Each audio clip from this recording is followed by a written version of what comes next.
السلام علیکم اسٹوڈنٹس، کیسے ہیں آپ سب؟ امید ہے کہ آپ سب ٹھیک ہوں گے۔ آج ہمارا لیکچر نمبر 6 ہے اور ہمارا ٹاپک ہے آب و ہوا کے انسانی زندگی پر اثرات۔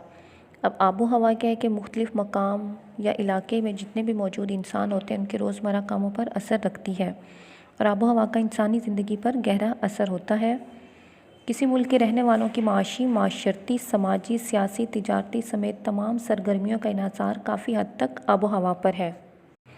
مختلف علاقوں کی آب و ہوا مختلف ہوتی ہے، جیسے سرد علاقوں کے لوگوں کا لباس، رہائش اور خوراک الگ ہوگا اور گرم علاقوں کے لوگوں سے کافی حد تک مختلف ہوگا۔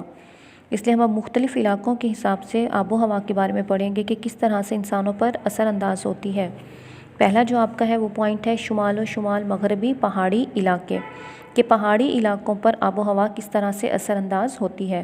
یہ علاقے سطح سمندر سے کئی ہزار میٹر بلند ہوتے ہیں، اور جیسے جیسے ہم سطح سمندر سے بلندی کی طرف جائیں گے تو درجہ حرارت میں کمی ہوتی جاتی ہے، اور پہاڑی علاقوں کا جو درجہ حرارت ہے وہ موسم سرما میں سرد ترین یعنی نقطہ انجماد سے بھی گر جاتا ہے۔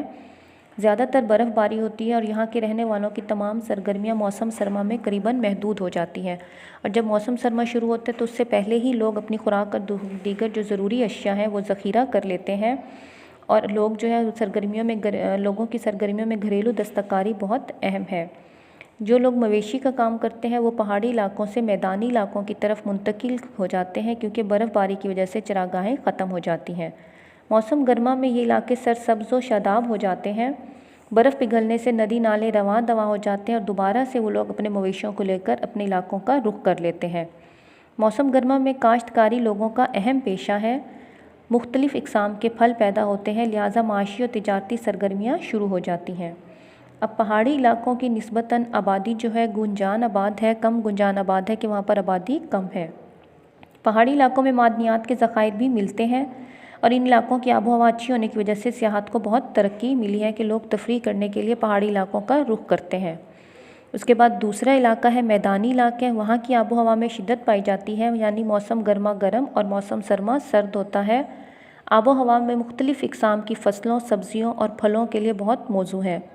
میدانی علاقے کیونکہ دریاؤں کی لائی ہوئی مٹی سے بنے ہیں، لہٰذا بہت زرخیز ہوتے ہیں، اور ان کی آمدنی کا زیادہ تر دار و مدار جو ہوتا ہے وہ زراعت اور اس سے متعلقہ صنعتوں پر ہے۔ میدانی علاقے کے لوگوں کے رہن سہن، خوراک اور لباس وغیرہ پر آب و ہوا کا گہرا اثر ہوتا ہے۔ میدانی علاقوں میں بارش کی کمی کو مصنوعی آبپاشی کے ذریعے پورا کیا جاتا ہے۔ یہ گنجان آباد علاقہ ہے کہ یہاں پر آبادی زیادہ ہوتی ہے۔ پاکستان میں سب سے زیادہ آبادی اسی علاقے میں ہے، ذرائع آمد و رفت اور نقل و حمل بہتر ہے اور لوگوں کو ہر طرح کی سہولتیں میسر ہیں۔ اس کے بعد صحرائی علاقے ہیں کہ صحرائی علاقے کی آب و ہوا بہت گرم اور خشک ہے، دن اور رات کے درجہ حرارت میں بہت فرق ہے۔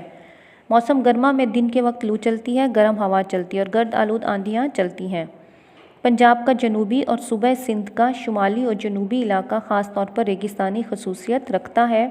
یہاں پر بارش کم ہوتی ہے، اس لیے پینے کے لیے صحرائی علاقوں میں بارش کم ہونے کی وجہ سے پینے کے لیے پانی دور دور سے لانا پڑتا ہے۔ جن علاقوں میں نہریں پانی کی فراہمی کا ذریعہ ہیں وہاں زندگی قدرے بہتر ہے، اور ان لوگوں کا سب سے اہم ذریعہ معاش جو ہے وہ بھیڑ بکریاں پالنا ہے۔ اس کے بعد ہمارا آخری پوائنٹ ہے، جو آخری علاقہ ہے وہ سطح مرتفع بلوچستان ہے، کہ اس کی آب و ہوا موسم گرما میں گرم ترین اور موسم سرما میں سرد ترین ہوتی ہے۔ موسم سرما میں بعض بلند مقامات پر برف باری ہوتی ہے اور یہ پاکستان کا خشک ترین علاقہ ہے۔ موسم سرما کی برف باری اس علاقے میں پانی کے ذخیروں کی دستیابی کا اہم ذریعہ ہے۔ موسم گرما میں نشیبی علاقے اور چھوٹے دریاؤں میں پانی جمع ہو جاتا ہے، لہٰذا یہاں جھیلیں اور موسمی ندی نالے موجود ہیں۔ زمین دوز نالیاں یہاں پر موجود ہیں کہ بارش کے پانی کو جمع کر کے زمین دوز نالیوں کاریز کے ذریعے ایک جگہ سے دوسری جگہ لایا جاتا ہے۔ بلوچستان میں درجہ حرارت زیادہ ہونے کی وجہ سے یہ زمین دوز نالیاں بہت اہم ہیں، جن سے پانی بخارات بن کر نہیں اڑ سکتا، اس لیے پانی جو ہے ایک جگہ سے دوسری جگہ کاریز کے ذریعے لایا جاتا ہے۔ یہاں کے رہنے والوں کی آمدنی کا زیادہ تر دار و مدار بھیڑ بکریاں اور مویشی پالنے ہیں۔ یہ علاقہ پھلوں کی پیداوار اور معدنی وسائل کی دولت سے مالا مال ہے، لوگوں کا ذریعہ معاش مقامی وسائل کی دستیابی پر ہے۔